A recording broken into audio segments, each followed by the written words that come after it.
This Torah class is brought to you by TorahAnytime.com. Okay, welcome everyone. Bruchim Habayim. Today is a very special day in the learning of the Sefer Devorah, and that is because today is the Yahrtzeit of Hatano Haloki, Rav Moshe Cordovero. Rav Moshe Cordovero was born in 1522. He lived only 49 years. He was nifter in 1570. On the 23rd day of Tammuz, he's buried in the ancient cemetery in Sfas. We had the schus to be there this past January, and I remember as a little boy being at the kever of the RAMAK. The RAMAK was one of the all-time great Mekubalim. He was a Talmud in Gemara and Halacha from the Beis Yosef. And at the age of 20, he was one of the original Musmachim. We've spoken many years ago about the reinstitution of Smicha in the times of the Beis Yosef, and this was reinstituted by the Beis Yosef's Rabbi, Rabbi Yaakov Beirav, and one of the original Musmachim was none other than Rav Moshe Cordovero. In Kabbalah, he was a student of Rav Shlomo Alkabetz, who was his brother-in-law, and he was the most recognized Mekubal in Sfas before the Arizal. He was the Rebbe of the Reishis Chachma, Rabbi Elio di Vidas, as well as Rabbi Avram Galante. He wrote the Pardes Rimonim, which, because it is so important, was summarized by two of the great Mekubalim, by Rav Menachem Azaria of Fano, the Ramami Pano, and also he wrote a condensed version of the Pardes Rimonim called Pelech HaRimoin, and it was also condensed by the Ramak's Talmud, Reb Shmuel Galiko. He wrote something called Asis Rimonim. He wrote something called Or Na'arav, which is an introduction to Kabbalah, and he also wrote Sefer Gerushin. Now, Sefer Gerushin has nothing to do with divorce, but it's Kabbalistic interpretations of psukim that came to the Ramak when the Ramak would visit the graves of various Tanoim and Amoraim. So, visiting graves, unfortunately, that's not something we could do these days. Actually, we can't do much of anything except for learning. So actually, in a way, it's an opportunity. But the Ramak did make many trips to various kevarim, and he wrote an entire Sefer in the course of these trips. The Tomer Devorah was reprinted many, many times, and that's what we're learning today. Now, after the passing of the Ramak, of course, the Arizal system of Kabbalah, in a way, superseded that of the Ramak. However, Reb Menachem Azaria of Fano still proclaims the eternal importance of all the Sarma of the Ramak, and the Arizal testified that at the Levaya of the Ramak, he saw a pillar of fire. Now, in honor of the Yahrtzeit, I want to share with you two ideas of the Ramak that come from the Sefer Tefillah L'Moshe. So I thank my friend Rabbi Gedalia Schwartz for getting this edition. I don't think the regular, the Tefillah L'Moshe is basically the Ramak Siddur. And this was reprinted, I believe, by Beagleisen. Just want to tell you two ideas about the Siddur from the Ramak L'Kavod Chav Gimel Tammuz, the Yahrtzeit of Rav Moshe Cordovero. He has in the beginning of the Sefer something called Or HaYashar, which is basically a commentary on getting up in the morning. And he talks about that it's very important that the opening moments of one's awakening be capitalized immediately. And this is something we've been mentioning often in the Shiur on Tefillah. And that is that the big crossroads of life occurs the moment of the wake-up. We've mentioned Kadesh Li Kol Bachar. The Agra de Perka says, Kadesh Li Kol Bachar, that one should sanctify all of his beginnings, that the first vision one looks in the morning should be dedicated to Avodas Hashem. One's thoughts should be first dedicated to Avodas Hashem. And one's first words certainly should be dedicated to Avodas Hashem. We pointed out from the Sefer Siach Yitzchak that it's very interesting that that we juxtapose two brachas. One bracha is Hamaver Sheina Me'ino Yisnuma Me'afapai, and the other one is V'yiratz Mofanecha Shetagilenu b'seirasecha, which is a rather odd couple.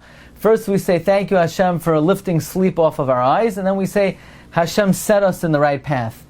And the Siach Yitzchak explains, the reason why we juxtapose these two blessings is because the moment of wake up, the moment God removes sleep from our minds and eyes, is the moment we need to pray that Hashem, please dedicate us immediately to Avodas Hashem, because if you don't, we're in jeopardy. This is a big crossroads. In other words, it is very critical for a person to dedicate the opening moments of his day to Avodas Hashem, whether it's in tefillah, whether it's in gratitude to Hashem, whether it's to focus on HaKadosh Baruch Hu. Says Rav Moshe Cordovero in the Sefer, Tefillah LaMoshe, he says, the Yetzer Hara pounces on a person the moment a person is born. Like it says, La Pesach Chatas Roivetz.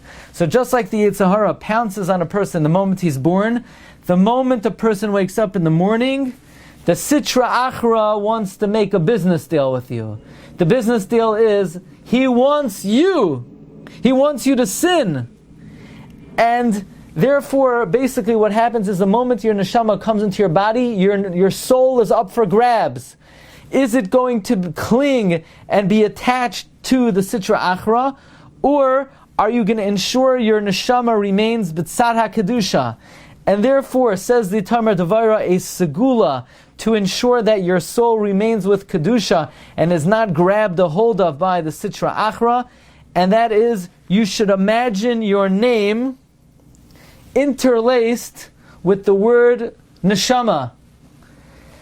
So, for example, says the Talmud Devorah, says Rav Moshe Cordovero, if your name, he says, is Yaakov, imagine the following: Yud, Nun, Ayin, Shin, Kuf, Mem, Vez, Hey. You got it? You basically interlace your name with neshama. So if your name is Daniel, if you know anybody named Daniel, so you would imagine Dalid, Nun, Nun, Shin, Yud, Mem, Aleph, Hey, Lamed. Okay? So you interlace your name with neshama. That ensures your soul stays in the Tzad HaKedusha, because as we said, it's a crossroads the minute you get up. Now I'm going to give you a little teaser for tonight's Shiur. Tonight's Shiur, I highly recommend to everyone. You could join us at 8:30 tonight. It's the subject of the 42-letter name of Hashem. But another important chidush that the Rav Moshe Cordovero brings in his siddur is, we know, if you remember from the Purim Shiurim, how many letters in the names of Haman? 54. Remember this? How many words in Bimei Mordechai v'Esther? 54. Emches, 54. How many words in the first Parsha of Kriya Shema? 54. That's including the first pasuk of Shema and Baruch Shem. But if you take out Shema and you take out Baruch Shem, you're left with what? 42 letters. And one should be mechavein that the 42 words of Shema from V'yahavta until Uvi Sharecha correspond to the 42 letter name of Hashem. So we're gonna, since last time we finished Parak Beis, Reb Nassan, with your permission, Reb Nassan Welder made a very nice summary of the second Parak. So if I could somehow bring it up here, let's see. How do I do this? Could you see that? Yeah, we could see it. Yeah, okay. So just to make it a little larger. I'm going to try. It's on Word, so I'm not sure how to do it. I will go through it very quickly. Rabbi, what? Do view. Maybe you can get it if you click on the view up on the top there. If you expand it on your screen, it gets pretty big.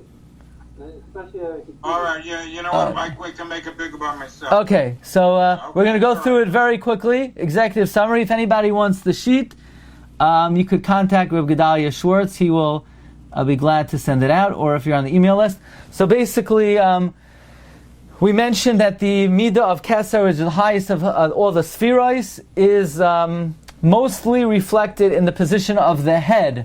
And the Sphera of Keser is closest to Hashem. It is ashamed to look back to HaKadosh Baruch Hu, and it is also always looking down in a position of humility, and therefore one's head should always reflect humility, just like Hashem's midah of Keser is always focused on everything beneath him to feed and to provide sustenance. God sustains even the egg of a louse. So too, nothing should be beneath our benevolence, and we should be looking to be native to everyone. That was the first aspect of Keser in the Rosh, in the position of the Rosh. Next is one's thoughts should emulate that of Keser. Keser is the realm that existed before the world was created. That is a realm of pure chesed, and it's also a realm where only Torah exists, because there's a concept that Torah preceded the world. Therefore, one's thoughts should always be occupied in trying to think of ways to help other people, and as well as focused on Torah. Okay, furthermore, the next element, the third element, is one's forehead. The element of the forehead represents Midas Hadin, and the forehead should not contain and illuminate harshness, but rather, just like HaKadosh Baruch Hu, so to speak, if we could imagine his forehead allegorically, it would be calm without any anger. So too, our forehead should bespeak goodwill and without any trace of anger. Then the ears should always be inclined to hear that which is good. One should not want to hear anything disparaging, anything false, bad news, certainly not something which is a davar asar. So we sort of train ourselves to be inclined to hear only that which is good. Eyes also should only see what is obviously modest and kadosh and holy. And also we mentioned it should not look at anything disparaging or anything lowly, even something which is not immodest, but even something which is somewhat degrading, we should avoid looking at. Similar to when Shem would not look at his father's degradation. Okay, one's nose.